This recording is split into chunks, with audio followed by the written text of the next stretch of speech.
watching Leafs Morning Take with host Nick Alberga and former NHLer Jay Rosehill. The show starts now. Oh shit, we have a brand new show graphic and logo and everything. We're things are on the upswing here at Leafs Morning Take. It's the Monday edition. Nick Alberga and Jay Rosehill presented by Betano. How you doing, Rosie? Good, looking sharp so far. We still got to work some kinks out here and there, but it's bumping up there in the quality. No more bullshit. So it's about the only thing we can look forward to this morning, isn't it? Yeah, there's a lot to discuss on today's podcast, but initially I wanted to start off light. The All-Star Game jerseys came out over the weekend. First and foremost, 3 more Leafs added to the equation. Willie Nylander, Mitch Marner, and Morgan Rielly's an All-Star for the first time, but no doubt about it, I wanted to get your opinion on these jerseys first and foremost. Yuck, man. Like, they're terrible. Like, what are you talking about?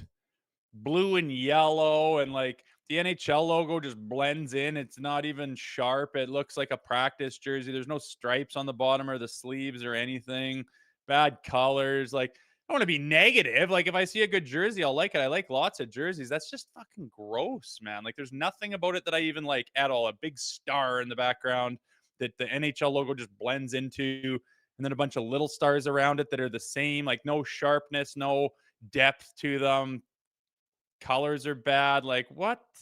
Like, 0 for 1 so far on the All-Star Game. Yeah, but I mean, we should preface by saying you're not All-Star guy. You shit on the game last year. Then we had Steve Mayer on. You backtracked a bit.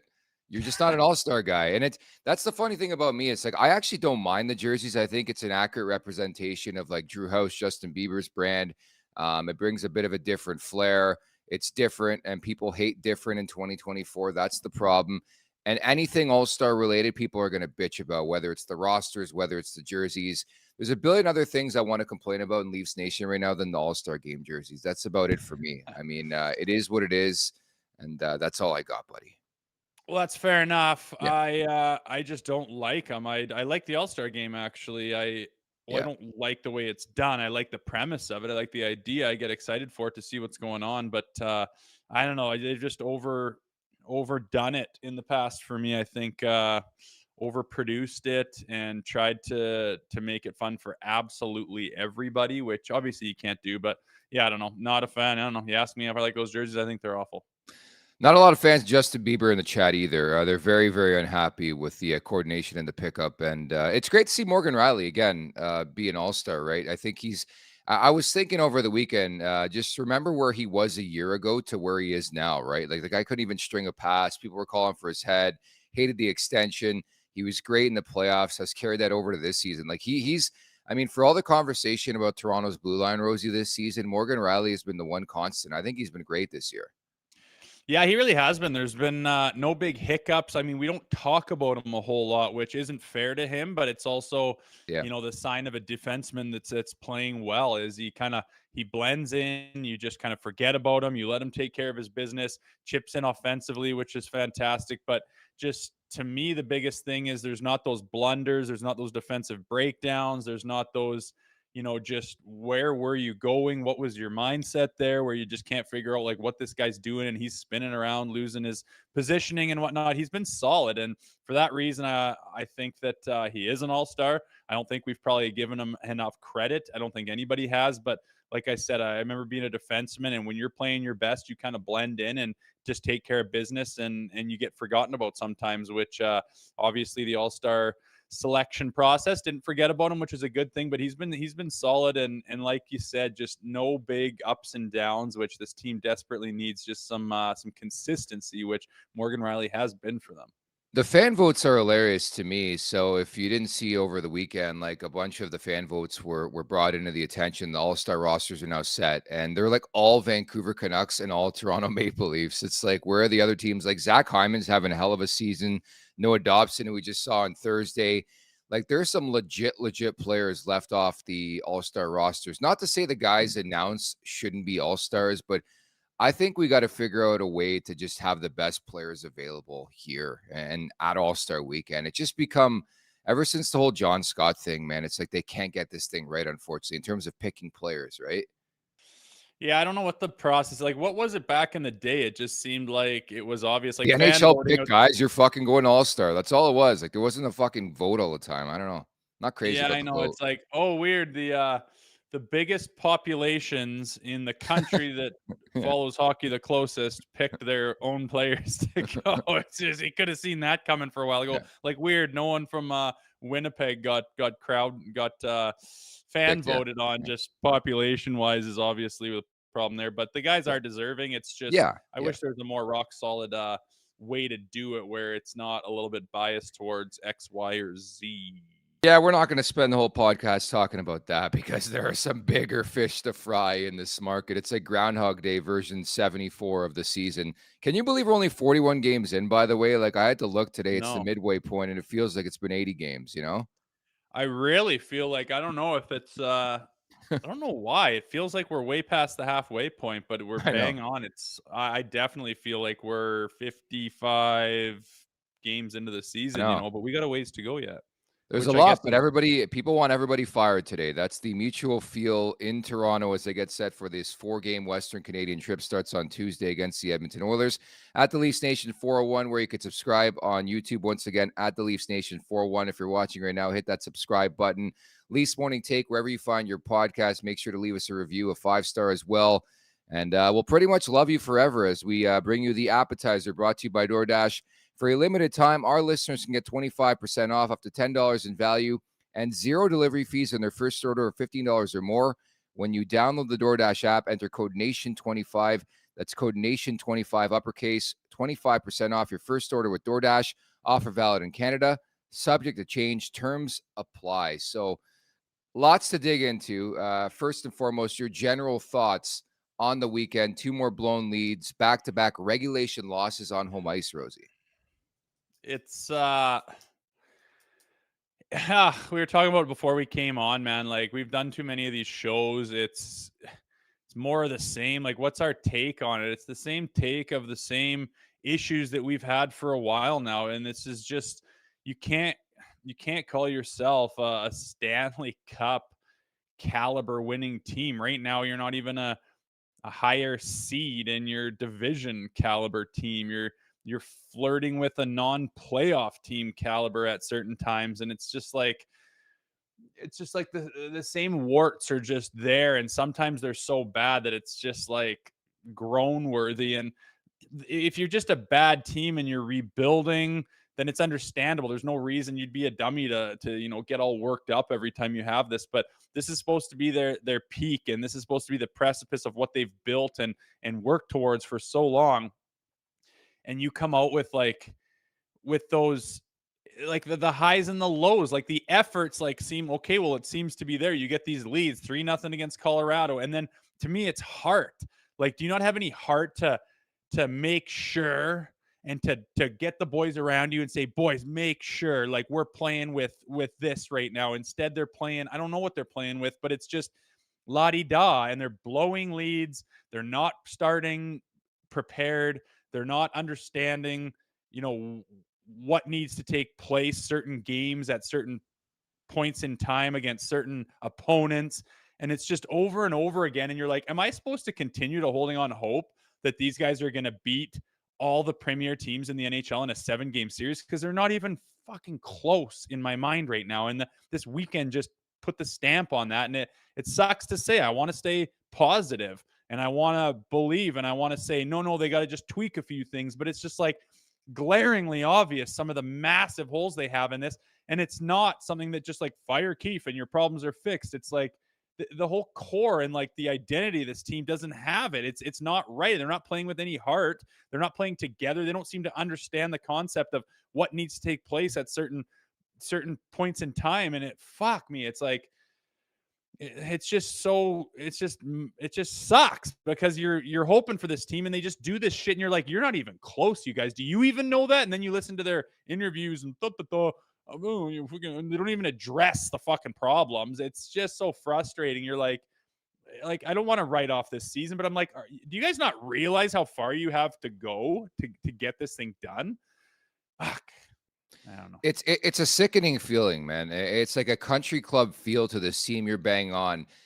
And the irony that the killer instinct is just not with this team. Like this was a buzz phrase used 2 years ago when they lost in the playoffs. And here we are, like, 700 days later, and still they lack the killer instinct. I do not understand a team, and it happens around the league, and it's the worst lead in hockey.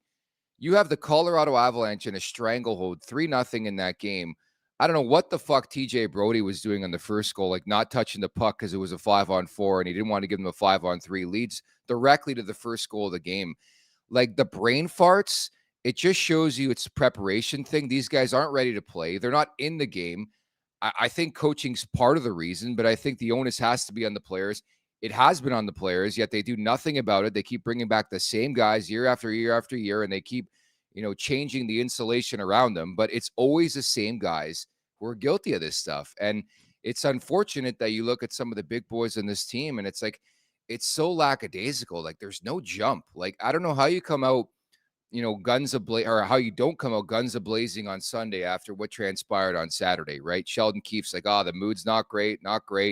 And then that's the way they come out. They're outshot in the first period, and the media's trying to build this narrative that Detroit flew from Thailand from this game. It was like this winter storm story has taken on a life of its own, where it's like Detroit came from like Detroit. Okay, let's not act like they flew cross continent to play that game. They're an NHL team with NHL players, but I just think it's a bevy of things from over the weekend where Leafs fans are like, I've had enough. Something needs to change here.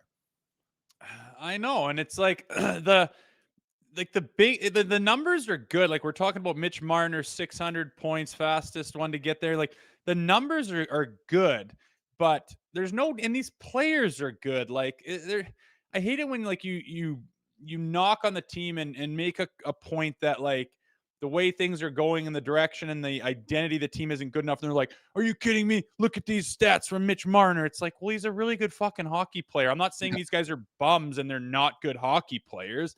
They're phenomenal hockey players, but together, the way the team seems to approach things doesn't seem to be working. And like, I need those big boys to step up when Colorado ties the game and someone looks down the bench and says, enough is a fucking enough. Watch this. We're resorting back to our default settings, what we started the game with, the systems, the attitude. Watch this. Boom. Go take control, regain the momentum, put them on their heels, play in the O-zone. Boom, bang that go-ahead goal, and then keep the hammer down on them. And then, oh, wow, this is how a team reacts. This is how they respond to adversity. They never do that. They always lay down and die. And all those points that these big boys get are like the third and fourth and fifth points in a 5-2 win against San Jose or something. And it's like, yay, but I'm not going to fucking like start sounding the trumpet that we're the greatest when we don't do it when it matters. We don't do it when it counts, and we never do it when it's hard. And that's what it is to me, that it's just not going to cut the cheese when the going gets hard. And I'm telling you, why is the record in the playoffs so fucking pathetic? Because it gets really hard. And this team just seems to look around and hope. And they never make it happen. They never attack it with confidence and with give me the game. I'll take care of it. It's always, I hope it's good. I hope there's not a real negative reaction after this. I hope somewhat, like, what the fuck, guys? You have so much firepower, and they never show up when it counts. They never show up when it's hard. And to me, that shows heart, and that shows the leadership is just not there. And, those guys in the locker room would argue that to the death, but all I can see is what I see on the television, and it's not there. It's not even close. It's like I can bet against them, which I never do, but it's so easy to do because they just always lay down and die when the going gets tough. And I'm just so sick of seeing it, man. And so is everyone else that cares about this team. Let me put it this way. So you played in this league. You have a game like that on Saturday. How would you come out on Sunday? Because I thought they did a perfect thing on TV, sort of illustrating the first period where nobody was finishing their checks. Like, that's probably the one thing you want to do, is set a tone early in that game against Detroit that says, you know what, you're not winning tonight. And they didn't do that. I felt like they let Detroit hang around, and that's why the Wings won that game. Yeah, dude, they don't play when it's hard. They want to play easy.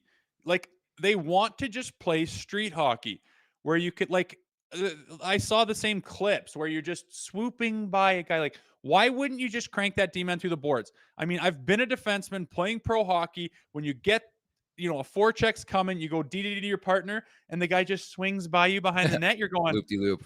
oh, that's nice. This is sweet. I got an extra second. I don't have to panic. I can find the right play because no one's going to bury me. I don't have to protect myself. I don't have to do anything that's going to take that extra effort. They're not coming. They're not interested. They're not that type of team. It's fucking easy to play against.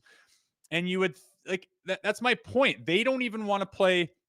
They don't want to do the hard stuff that makes it hard on them because it's too hard. I don't want to finish my check. I'd have to come to a stop and then I'd have to like accelerate from 0 to do like the little back check or whatever. I'll just keep my speed and swoop. And that's the kind of stuff that coaches just go batty at when I played. And you don't play when you do that, because if you're not interested in making it hard on yourself in order to benefit your team, then you don't play. But like the whole team just doesn't do that. They don't. When's the last, like, aside from McCabe, when's the last time someone got rocked or they ran a D-man through the boards and the crowd was up on their feet? They just don't bother. They want to play street hockey. And then to boot, when it gets hard on them, when they're getting hit hard, when they're getting the pressure taken to them, they just fold and they just call her quits, or they just hope that, well, hopefully I can find an open spot and go through my legs and go backhand shelf and everything will be better. Well, that just doesn't happen all the time. And you have to have more of a well-rounded game, like to get into a gritty playoff series where you have to dig fucking deep and you got to get that go-ahead goal and you got to find a way to just keep coming, wear them down, crash and bang. And we have zero of that, man. And the fact that everyone looks at these points in the regular season, look how good Mitch Marner was in November. Like, yeah, he's really good, but like, I don't care about the regular season points. I don't care about the personal accolades. That means nothing. I would give them all back to have a team numbers that make sense, to have a resiliency in the playoffs, an ability to step up and win those tough games, to put the hammer down when you've lost your lead, to get a lead and to hold on to it. Like, those are the things that make teams good. Hockey teams, not hockey players, hockey teams. And everything that these guys have shown us is just like, they're not a very good team. All their big wins are like individual efforts. That doesn't win you hockey games. It's not like this 20-man crew that comes in and just, holy fuck, top to bottom is on the same page. It's always these little individual efforts, which are really impressive because they're really good players. But as a team, I'm just losing faith. And these guys might miss the fucking playoffs, let alone win a goddamn Stanley Cup. Are you kidding me? It's enough to pull your hair out, man. It reminds me of when Keith Tkachuk called the Florida Panthers soft. Like, they almost need like a former parent or a parent who's a former player in the NHL. I don't know who it would be. Maybe Michael Nylander comes out and calls his team soft because, yeah, you hit the nail on the head. There's something off with this team, which is hard to say because year after year they're a playoff team and year after year they're a 100-plus point team. But there's just that different feel to this team, that country club feel that it just has not been erased, man. And there have been bits and pieces, but the consistency is missing. And maybe it's more so the way they lose games, right? We've said it so many times. The Leafs can't lose that hard-fought 3-2 game where they play really, really well. The goalie stands in his head. It doesn't happen as often as it should for the star power on this roster. And that's what concerns me. It was a rough weekend for the big boys, man. Like, Willie Nylander, dude, and I don't know about you. I expected this to a degree. Obviously, the pressure mounts. It'll start to mount. You sign a new deal, but it's so Toronto. Just another week in Toronto. Gets named an all-star, gets $92 million, and then gets called out by his head coach on Saturday night. What are you seeing from Nylander right now, Rosie? Yeah, I mean, you'd think the pressure would be off a little bit, but I'm not ready to say paid. Like he got his bag. He got paid, so he's shutting it down. I don't want to say it's that obvious, but I did know when we were handing him that money, like, you can't let him go. He's shoved it up your ass saying, you want to see what I'm worth? You don't think I'm worth what we talked about in the summer? Watch this. And he shot his stock even higher, and that's good on him. I just know, and I agreed with it. I still do. Just the worry with William Nylander is, in the past, he's had those kind of effort problems and motivation problems. And obviously he was motivated this year by not getting the contract done, wanting to prove his worth. Now he's done that. Is there a little side inside of his mind, a little mental thing that says, oh, I can kind of relax now. It's done. I've proven it. I got paid. I proved my worth. They agreed. Good. It's done. Now I know where I'm at. Pressure's off. Does he let his foot off the pedal a little bit? Every game that he's played since signing that would say you could argue that. I'm not going to go ahead and put my stake in and saying that's what he's done. But he's definitely taken a little step back. It's a convenient or inconvenient timing, depending on how you look at it. But there's a lot of other guys that just aren't there. And to me, they have won and had success based on their talent. But it is not on their heart. It is not on their work ethic. And every time they get into trouble, it's when they need to play with heart and with work ethic. And they just refuse to. They just rely on their talent and hope that their talent gets it done. And I mean, it's an old adage that's saying hard work beats talent every time when talent doesn't work hard. It's been said for a million years in hockey, and it's so true because I know a million players who are so talented and they get these little things. Look at my plaque on the wall. I got the scoring title here and I got this there. I'm very talented. But when the going gets tough and it's time to work hard, it's time to play with heart and balls, and it's playoffs, they go away. And like, it just sums up this team in spades. It's what they are so far. It's what they've shown us. And I don't know, to make that drastic of a identity turnaround in the next 41 games. I mean, I know they're going to work on it. Do they change coaches and maybe he can drill something home? But so far, in my mind, it's just always on the team and the leadership and the players themselves, and they have not subscribed to it at all. They just continually lean back and rely on their talent and hope and figure their talent will get it done. And it doesn't, and it won't. Is there a return policy, a 30-day return policy on Nylander's contract? Because I might be exercising that. Nah, obviously it's early, but like especially Sunday night's game against Detroit, I'm watching the player closer than ever right now because I want to see if he resorts back, and he's doing some of the stuff that $8 million Nylander did as opposed to 11.5 Nylander, just flying the zone. Power play, just not really circling back. Like, I know you're not going to back check every shift. I mean, it's unrealistic to suggest that, but defensively, it's like this lackadaisical lollygagging. And if you want that money, fine, you earned it. But it's another thing. You got to bring it every game. You got to be a difference maker every night. And I think every player on this roster deserves a bit of smoke this weekend. I just don't think it was a great showing. Like, John Tavares, dude, this happens every year. If you recall, we've been doing this show for like 2 years now. He has like a swoon in January. I don't know what it is. It's happening right now, and people are going to shit on him. I'm taking the high road. John Tavares has been the model of consistency. He's fighting it right now. He's going to get out of this, and that's all I pretty much got to say about that. What have you seen in JT's game lately? Yeah, just not lots. I just don't see him. You know, if you're watching the game kind of casually, it just he doesn't come up on screen. He's not in open areas. He doesn't have, you know, that exciting threat to him in the offensive zone. You don't notice him making big plays or saving plays or winning battles. You just don't really notice him. He's just kind of, you know, taking his foot off the gas. And when you don't skate, you know, as well as some guys in the league, when your foot comes up to the gas, you're just not going to be noticed. You're not going to be there too much. And like you said, I'm not going to come down hard on him and his play because he has been so consistent. To me, it's where I look at John Tavares, I think, like, what are you doing in the room, John?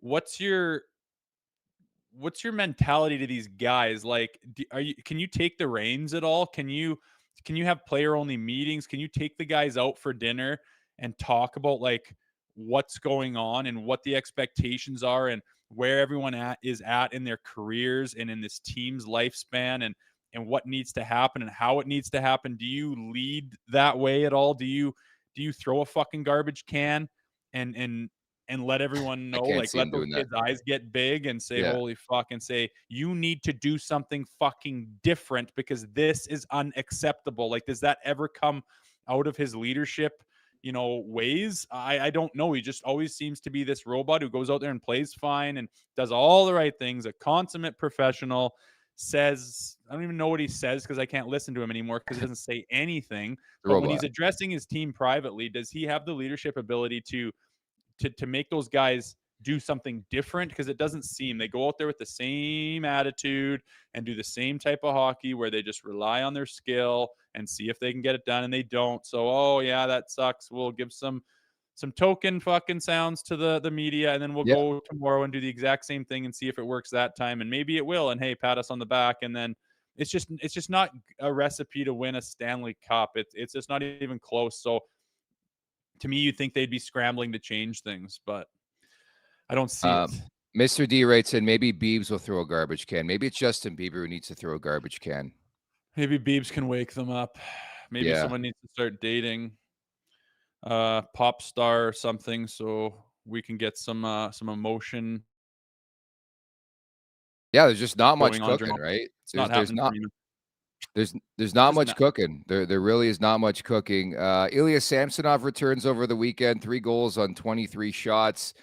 Dude, we've gotten to a point where we're celebrating every time this guy makes a save. Like, this is like Slavkovsky, Montreal media. Every time the guy gets a point or makes a nice play, it's like a celebration of life on social media. Last time I checked, the goalie's supposed to stop the puck, man. I thought he was okay. Like, again, my marking's rather hard on Ilya Samsonov than it was maybe 2 months ago. I thought he was okay. I mean, he wasn't the reason they lost that game against Detroit. But to say that this problem is done, it's buried, no. I mean, I think I'm going to need to see 5, 10, 15 starts from Samsonov where I feel more comfortable about the guy. But I guess he passed, the first marker here. Yeah, it was just a big game because, like, it could, with all the pressure, it was just literally this could be your last game in a Maple Leafs uniform, or we could see kind of the resurgence of Sammy. And it was literally on that teetering totter of, it was that much. It was one game. Like, here's your shot. It really felt like that. And if he got pulled again, like, we'll never see him again. Like, when are you gonna put him in? Wool's gonna be healthy here soon, and Jones has done what he's done. We're not gonna see him again. You're not gonna get close to like beginning of April and then give him another shot. Like, are you fucking kidding me? Like, this is his shot, and he looked good. He had some big saves. He was making saves where, like, he just wasn't capable even mentally to make them before, and he was making those, and it was like, yes, Sammy, and then that goal would go in, and then and then yes, Sammy, yeah. And it was this close to being like an incredible story. This close. I mean, the whole barn is chanting Sammy, and it's like, he's back. And then like 45 seconds later, whammy, they bury on you. It's just like very Leafy, like so close but no cigar, and could have been great but wasn't. And I agree, you got to see some more, but that was a good building block. And honestly, you're a minute away from, they just get that to overtime. Yeah. Someone fucking smartens up and just buries one, Austin does or something. And what a narrative. We're talking, different story right now. It's very close, but I think the frustration is they're always close, but no cigar. Yeah, and that's the story, right? It could have been a weekend split, and ultimately they lose both games in regulation just by blips and mistakes. And again, it's the same old stuff we've seen throughout the season, throughout the last couple of years, where it's mistakes that are costing this team. Like, even something as tough, it was so Leafy that Morgan Rielly breaks his stick and then Sprong scores that goal. And it's like the flying poke check, and people are giving it to Samsonov a bit in the chat for that goal. But just that was so Leafy for Rielly's stick to break and for the puck to be right there for Sprong, right? And there's not much you can do. I mean, if you're Rielly, I guess you haul him down, but that's just a tough look, man. And that's the way things go when the Leafs lose games, man. They can't lose properly, if that makes sense. Like, I've mentioned so many times, there's like a list of like 20 losses in the Sheldon Keefe era alone where you're like, holy smokes, that would be the worst loss for any other team in their franchise's history. And the Leafs have like 20 of them. Like, I know people hate it when I bring up that game with David Ayres, but there's like 15 different games that are comparable to David Ayres in that game. Like, I'm not kidding. And I've seen them firsthand, obviously being the radio host of the Leafs for a couple of years. It just seems like this team can't lose properly. Like, again, there's a lot of games this year and in the league where it's like you play really, really well, but the other team just a bit better than you. It's like when the Leafs lose, like they lose because of themselves. They don't lose because of the opponent. Does that make sense? Yeah, I know what you mean. I wonder if part of that is the magnifying glass we put on them. But Yeah, I mean, I don't follow the Dallas Stars like at all, let alone to I the do. point where I'm dissecting every loss. And you watch more hockey than I do, and I do know what you're saying. I'm not saying that's not true by any stretch. There's very leafy things that happen. I've said it, you've said it, and it's a Yeah, real thing. And they've done leafy things for 40 years, like longer.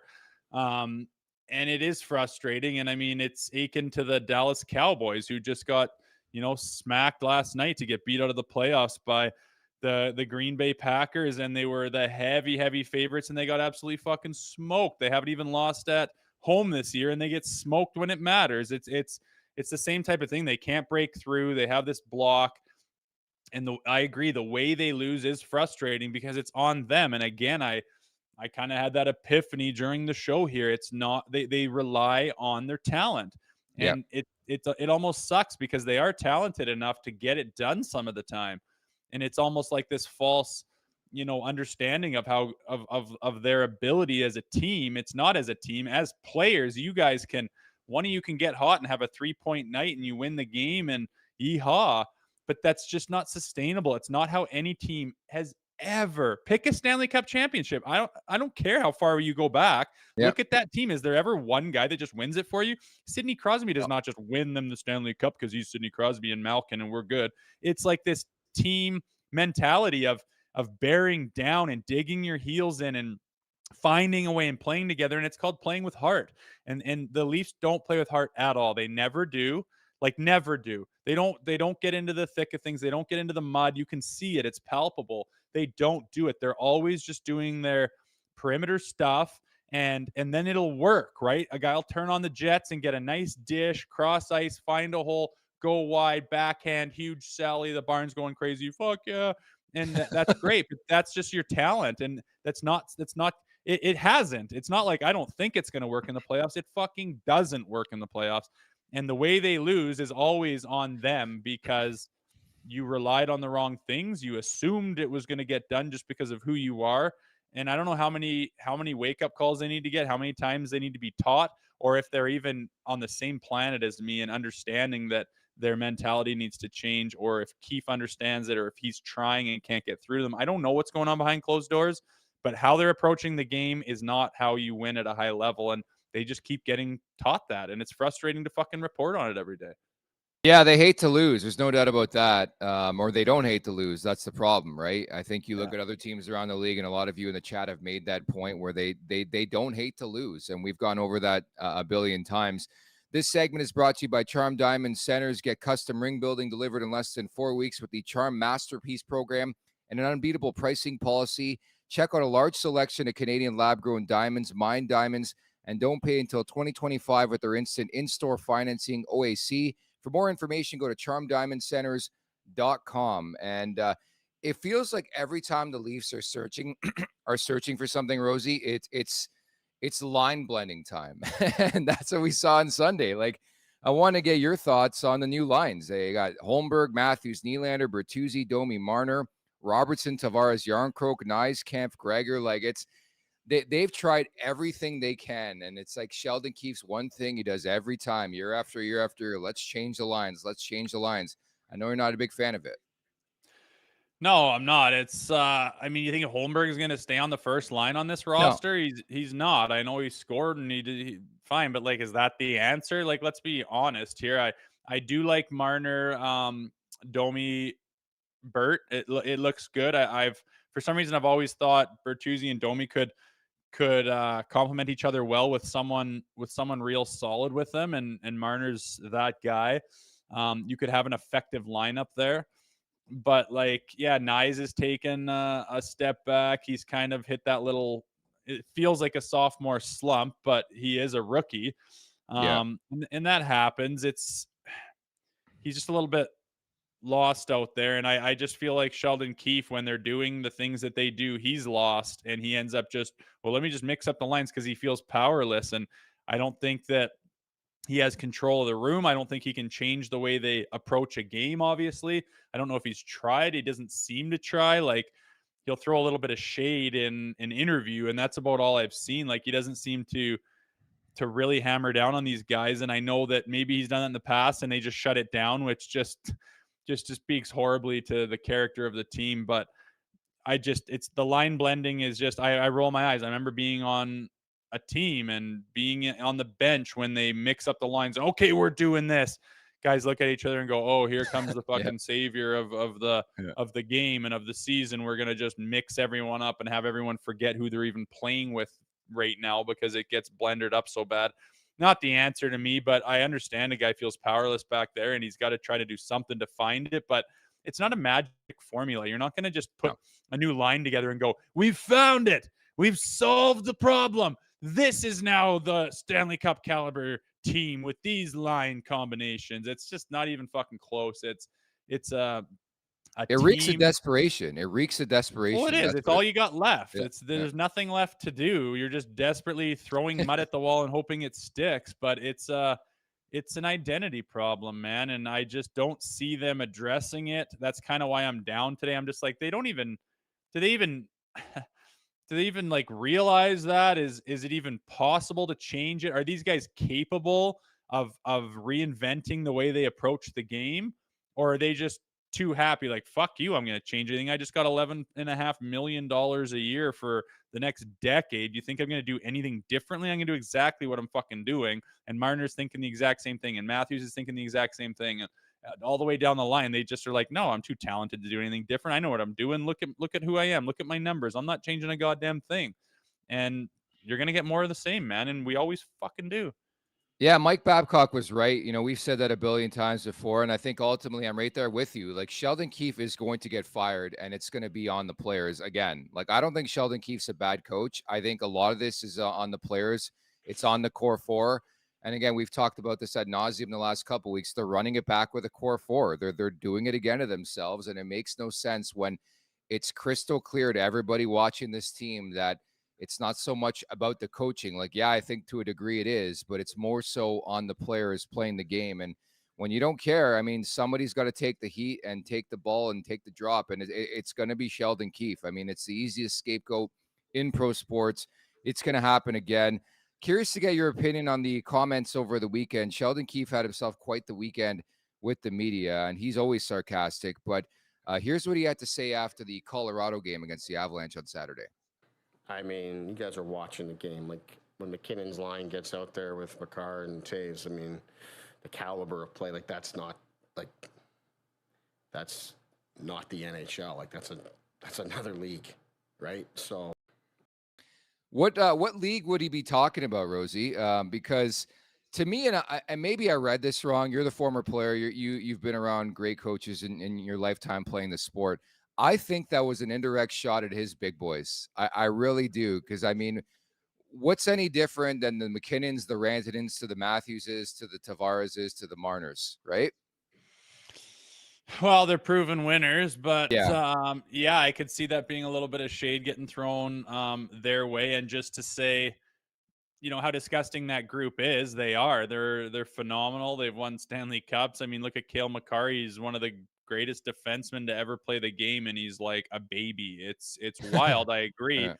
But like, that reminds me of like the World Juniors. I think it was like a Swiss coach talking about playing Team Canada, and he's just like, well, we have no fucking chance. It's not even close. What are you talking about? Do you know how good they are? Like, what do you expect from me? Where you don't? It looks like that, and that's fine when you're like San Jose Sharks talking about Makar and McKinnon and them, but you're just more to my point. Like, does he even consider them a Stanley Cup contender? Or okay, yeah, you didn't know that there's superstars in the league and they're going to turn it on when the going gets tough? Well, they just did, and you're supposed to have XYZ to push back on that. But again, man, it's tough to be a fan right now because they don't have any pushback. They get fucking rolled over on all the time by guys like that he just mentioned, who just like McKinnon works his ass off. McKinnon gets pissed off. McKinnon hates to lose. Yeah. You can see it on his face, where our faces are just kind of like hope and we'll see. And, oh, shucks. Oh, dang it. Not again. Like, it's just not a killer instinct. It's not a mentality that's going to make you deep. And I do not a core running it back with the core four. I think we need to unload one of them and bring in some other pieces that are valuable. And you're going to get value back because these guys are so good and their numbers are so good. And other teams could certainly use them and they could go and have success with them. But together with all of them there, the same mentality, it's just not a recipe for winning, man. It's not. It's a recipe for leaning back and hoping and winning a bunch of games and making some nice numbers because you're very talented. But when the going gets tough, they shut it down. And I don't know if Keefe was taking a shot at them or not, but it doesn't matter if he was or not. If they hear that, they're going to go, well, what about me? Well, what do you mean? You just had your chance to say, look at me, look who I am, and you didn't fucking do it. And you don't do it, and you haven't done it. So what do you want us to say? Yeah, no, it's exactly it. They pack it in, unfortunately. And I think a lot of people obviously a little disappointed today. I think you have to keep it into perspective. 41 game mark. They're still in the playoff spot. Yeah, they're headed out in a tough Western Canadian road trip. Starts on Tuesday against a red hot, and I mean red hot Edmonton Oilers team that's won 10 in a row. But I think it's always important to keep things in perspective. Do I think a coaching change is imminent? I think no. If they were going to make a change, Rosie, it was going to happen. I don't think you make that change right now. I don't see it happening. I ultimately think like they'll make a decision on Keefe. It depends on how they do in the playoffs. I just can't see a point. If they haven't done it already, I don't think they're doing it now. I don't know if you view it any differently. Like, I think a lot of people are calling for it. I don't think it's going to happen. Yeah, I kind of agree. It's like, okay, you make that change and then what's going to change? What's going to happen? Like, I look at the problems that they have and I mean, one thing I would think is like, what if you bring in a harder nose, no bullshit, call you out, like demanding coach? But we've done that with Babcock, and yeah, he's an asshole and everything, but a successful coach for sure. They didn't seem to respond to it there. So I'm kind of up in arms about, what you bring in. I think. Let me put it this way. The three coaches that stick out right away. Craig Berube, we just had on the show 2 weeks ago, won the Stanley Cup in 2019. Bruce Boudreau, he's been on this show a billion times. He would die. I am telling you, he would die to be the head coach of the Toronto Maple Leafs. And I mean, he's been crystal clear that in the public. He's an option. Joel Quenneville, I mean, obviously there's a bit of gray area there, but I think he would be a great fit. Claude Julien, like there's four guys right there that I think make a lot of sense. Like I do truly feel like if you want to make that change, there are really good candidates out there right now. And the thing is, like, how long are these good candidates going to be out there, right? Quenneville, man, is a guy that stood out to me. I really like Paul Maurice and I like Joel Quenneville. I've always really liked them. I feel like they're a really good mixture of like no bullshit. This is how it's going to be done. I don't get walked on. I'm not your doormat. I'm not your friend. But also, I love you guys. I care about you guys, and the team wants to go through a wall for you. They're fair. They're honest. They're smart. I think those. I know Paul Maurice isn't available. I'm just for some reason those two guys ring a bell to me. And when I was playing in Joel Quenneville, I would love for him to get the. I forgot about him when I'm talking about that. Now I'm sitting here going, well, it'd be unbelievable to lock him into this. I don't know if he's cleared though. I don't know if Q is cleared to coach yet, but I think they've had discussions. Like I do. I mean, just speculate on my part. I wouldn't be shocked if there's a story that comes out this summer and they're like, Quenneville can coach again and he finds a new team. Like, I think we're at that point. We're going to get to that point. Well, I'd hope so. What the hell did he do so wrong? That's a fucking joke. But nonetheless, I think I've always thought, like back to when I was playing, man, I thought that Quenneville, you'd see him around and you'd hear him talk and you'd talk to guys that played for him. And I'm just like, God, he seems like the right coach. Like, no bullshit. I have my, accountability and my expectations, and that's the only thing I'll accept. But I passionately care about the team and the players, and they want to play for him, and they want to like listen to him and understand what's he trying to get out of us, and let's all get on board and try to get that and try to find that. And then holy shit, you have the Blackhawks of the 2010s. So interesting enough. Something needs to change with the culture and the mentality of this team and how they approach a game, and how they do that. I don't know. I don't know them. I'm not in the locker room. I don't know them personally, but it seems to be a big fight, and they don't seem to be able to do it on their own, man. They really don't. Like, more of the same, more head shaking, more blown leads, more dropped balls. And it's frustrating to watch, man, because it's just this Jekyll and Hyde. Yeah, they're a good team on paper, But when the going gets hard and they need to play together and win a game as a hockey team, they literally never do it. You could argue that last year in the first round, overtime winner, John Tavares, yeah, that was wicked, man. They found a way to get it done in the first round. That was awesome.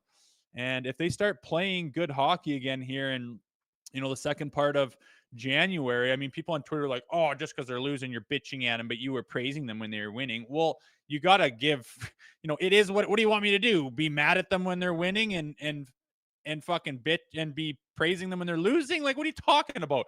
The product is what it is. And when they lose a lot and they lose ugly, there's no point in doing this show or even talking about it if you're not going to be honest. I'm going to say this is why I think they're losing. They're fucking relying on their talent and they do not play together as a team at all. And that's why we're seeing the same shit over and over again. And I'm worried more than I have been all year that it's going to be very much more of the same in the playoffs because they don't seem to have any reason or any understanding of it and any gumption to fix it. I genuinely feel for people who make it down to Scotiabank Arena to watch games like that. I'm sure you saw this yesterday, but I believe a couple were from Australia and at Scotiabank Arena taking in that game against Detroit. That is it's a lot of miles to come and watch Toronto Maple Leafs game and to watch them collapse the way they did. But I guess they got the full Leafs treatment, eh? Yeah, I saw this 20,000 clicks to watch Ilya. Yeah, I don't know, man. Disappointing night. You just wish that, games like that, you understand why the rink is quiet sometimes and why they don't have, super excitement going on. They've been hurt so many times before. They're just waiting for it. And just what they've shown the last 3 games is just, it's just a bad sign. It's the first time in the season where I've really been like, they might just not have it, man. They just might not be able to figure this out. They're not good together. There's too much of the same. We've talked about the core 4. You put all your eggs in that basket and they're the same basket that does the same thing when the going gets tough. There's no variance. There's no, it's all like you have this heavy dam of this, but when the water goes around the other side, there's just nothing there, nothing there. And good teams will find a way around that original, dam that you put up to withstand, this league. They'll find a way around that and they light you up. And it's just the same shit. Like Nylander and Tavares and Matthews and Marner, they're not, none of them get going when the going gets tough. You can put together a highlight reel. You can show Marner's stats against Daryl Sittler all day long. I get it. He's very talented. But when the going gets tough, none of them do what Nathan MacKinnon does. And for that reason, he's considered a winner right now. And these guys are still wanting. It's hard to watch, man. I hope I'm wrong. I hope I'm just in a bad place this morning. And maybe you are. I just don't see how or why. Like they've had every opportunity in the world to reset and to reevaluate and to come at the game with a different mindset and mentality and breed a different culture. I don't even think they've even begun trying. Fair enough. Producer Vic also writes in the name Gerard Gallant, who we didn't bring up. His name is also out there in terms of free agent head coaches. So there's an abundance of people out there that make sense. But again, keep things in perspective. It's a mini blip in this 82-game slate for the Leafs. But I'm siding with Rosie on this, where I think it's time for a substantial change. It's not going to be a big trade. The scapegoat, the easiest one in hockey, is the head coach. And I think now is the time to do it. Is it going to happen? Very, very unlikely. The Betano wrap-up is presented by Betano.ca. The game starts now. 19 plus. Please play responsibly. It's Martin Luther King Day in the States, so there's some afternoon games. There's actually one I'm looking at, Avalanche playing Montreal. Jonathan Drouin's returning to Montreal. I would do something around him, whether it's anytime goal or a point, shot prop. I think Drouin's going to have a big night. There you go. There you go. I haven't had time to look and check things out, but yeah, I'm looking forward to this Leafs road trip, and I wonder what the line's going to be against the Oilers. Like, are we still going to be favored? That's going to be an interesting one. Yeah, it's going to be an interesting line, and I did tell you not to foreshadow, but I think the Leafs are winning tomorrow. I'm hammering the Leafs tomorrow. I'd be stunned. I'll say this on this show. I'd be stunned if Toronto doesn't win that game. It's a first game back from a road trip in general for the Oilers. It's a scheduled loss for them, I'm telling you. And I hope I'm right. I mean, I don't want to be proven wrong here, but I just got that feel What's that? Me too. I hope you're right as Yeah. well. It's a bold statement. Them playing the way they are, and they're at home, and they're on. This is what the Leafs do, man. They suck you back in. I'm telling you, they lose the way they did this weekend. They're gonna suck us back in. They're gonna win 3 of 4 on this road trip or whatever it is. I think they're gonna lose in Vancouver. I think they're gonna beat Seattle. I think they're gonna beat Edmonton. They're gonna beat Calgary. And people are like, a week from now, if we have this conversation, we're setting up the 2 games against Winnipeg before the All-Star break, and we're feeling great about life again. It's the roller coaster that is this market. I get it's an 82 game slate. It's just more so progress. And we talked about that to start the year. I have not seen it. I don't look at this team, Rosie, and say, you know what?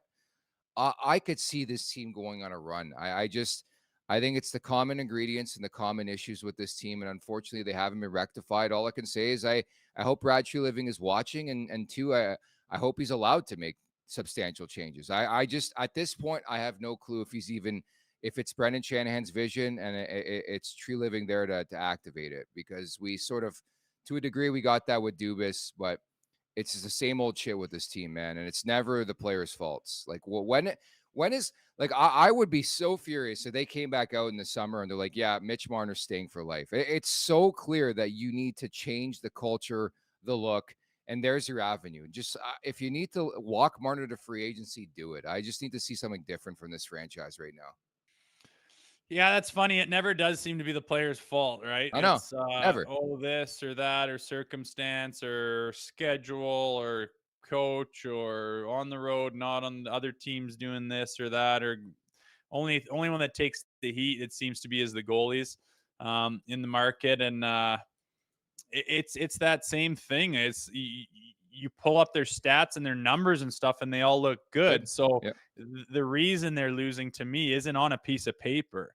It's not. It's a mentality and it's an attitude towards the game and how you approach it, and then ultimately how you play it. And it's not a combination to go deep and to stand up to adversity. And every time this team faces adversity, they seem to fall. And then clear case in point, why do they always lose against lower level teams? I know they just swept San Jose, hooray, but I mean, in general, they have a horrendous record against lower tier teams. And that just sums up what I'm saying. They just rely on their talent. They don't have a game plan. They don't think they need to bear down and get together and link arms and attack together. They just go out there and do their own thing and think about how good they are, and my talent will make us win. And it does sometimes, because they're all very talented, but you show up in the NHL, you expect to beat a team. When you're very talented, you're not going to prepare properly. You're not going to have the mindset of let's go to war. And they constantly prove that by losing to those lower level teams. Nobody else in the league does that. I do know that. Their record against the lower level teams for a considered high-end team is horrendous. So it's just it's a culture thing, a mentality thing, and I don't know how you fix it. I do think you bring in different guys, blow up the core four. I've been saying that since the summer. How you do that now is beyond me, but interestingly enough, they could go on a little West Coast run here. I hope they do. I still am hoping for them. I want nothing but the best for them. I want them to figure it out. I hope they change things. I hope John Tavares takes the locker room by the horns. But I just have no reason to say, yeah, I think that's happening at this point in time. Producer Vic would like us to discuss who is starting tomorrow, who would start tomorrow. There's only one Leafs goalie that I would start, and it's not the guy who played on Sunday. I don't know if you feel the same way. It's not even a conversation. Yeah, I think you're going to Martin Jones. And when Ilya imagine you put Samsonov out there against Edmonton, it's like, fuck, just get Keefe fired now. Just fire him now. Might as well, I don't know. Yeah, and there's got to be some things on Keefe too. The way he runs the lines, where he puts people out, what the timing of some things. He does some head scratching stuff. Yeah. I think they touched that on the end of the game too. It's like, this stuff's more under the microscope when you lose too, right? Like, it's so everybody's a fucking coach watching from their couch. And this is me not defending Sheldon Keefe, but I think it's so funny where everybody's like Mr. Coach on the couch, man. Like, in the moment, it's so different. Do I agree, though? I think he's being outcoached. I think it's been a thing for years. But, I mean, to place all the blame on the head coach is just unjust. It's unfair, because ultimately, who plays the games, Rosie? It's the players. And I think the root of the issue is that the players never get the blowback from this. It's always, and I get it, you pay these guys, but, like, there's never any pushback where it's like, you know what? not doing the job. Nylander, fucking see you later, we're trading you. Or Marner, see you later, we're trading you. And they've had opportunities to do that, but ultimately they believe in these guys so much, and that's the problem with this team and this market. Yeah, it's hard when you got talented players to unload them. You're going to get a lot of blowback from different people in the market that say, oh, I loved him. He was my favorite player. I have 3 jerseys of him. Are you crazy? And there's going to be, anytime you do make a move like that in this market, it's going to be huge. And I feel like they've been scared to do so. And they're like, no, we got these really good players. Let's just keep surrounding them with the right people. It's going to happen. You got to be patient. It's just like the Avalanche. It's just like Ovechkin. You just got to be patient. Eventually they'll break through. And I have my reservations on the way they're going about it, but I'm not at the helm of it. I'm just here to say what I see, and if people don't like that, that's fine. Everyone's got their opinions, but I don't think you can argue with the Leafs. Just aren't cut from the cloth that's going to win you the Stanley Cup right now. Major changes need to happen, so we'll see if they're capable of doing anything close. All right, Rosie, great chat today. Very therapeutic. I feel much better than I did about this team, say, 55 minutes ago, but we'll reconvene on Tuesday. It's game 1 of a 4-game Western Canadian road trip, starts in Edmonton. So we're going to tee that game up coming up on Tuesday, okay? Love it. We'll talk to you then. Sounds good. At the Leafs Nation 401 here on YouTube. Everybody in the chat, I know you love our graphics, but the one thing you have to do for us, like and subscribe. I mean, we got to pay the graphics man some big time money for the new graphics, the new show slate, the new intro. So help us out. Leafs Morning Take wherever you find your podcast as well. And thank you to producer Vic, as per usual, along board now. Full time with us. We love it. That's Jay Rosehill. I'm Nick Alberga. We'll talk on Tuesday. Take care. Make sure to check out more of our content right here on the Leafs Nation YouTube page. We got long form interviews. We got clips. We got epic rants by Jay Rosehill. We simply have it all. And don't forget, you can find out much more at the Leafs Nation